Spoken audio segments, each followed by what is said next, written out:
Donald Trump announced he will meet North Korean leader Kim Jong-un in Vietnam later this month, the latest milestone in what the president claims is a foreign policy success.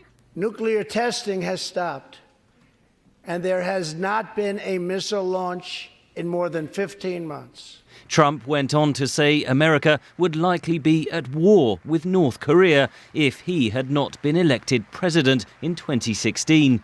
But his claims of success in negotiations with Pyongyang are disputed. There's still evidence that they are committed to their nuclear program. While South Korea welcomed the summit announcement, we hope that the two leaders take more pacific and practical actions in Vietnam. Seoul appears to be taking a cautious approach. I would imagine that there are many people in South Korea who are concerned at this point that perhaps Donald Trump might continue that withdrawal process and talk about bringing American troops home from the Korean Peninsula in exchange for any nuclear agreement. On Afghanistan, President Trump repeated his pledge to bring American troops home and pursue peace talks with the Taliban. Great nations do not fight endless wars. He also declared victory over Islamic State in Syria. Today we have liberated virtually all of the territory from the grip of these bloodthirsty monsters. But the prospect of American withdrawal is worrying US allies, according to some analysts.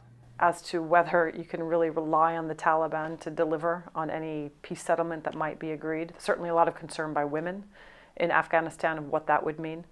And again, he's, same line that he's going to pull America's troops out of Syria, and there's a very grave concern there about what the implications of that will be for stability in Syria, for ISIS, the threat from ISIS, whether that will grow.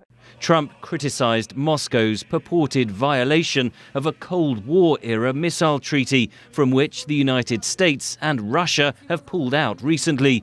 He warned if there is no new agreement, the United States would outspend and out-innovate all others. It's notable that he was very critical of European leaders, NATO allies, claiming that they've had to be dragged kicking and screaming to pay their share of the defense expenditure, for example, and yet spoke quite warmly of people like President Xi, for example, from China.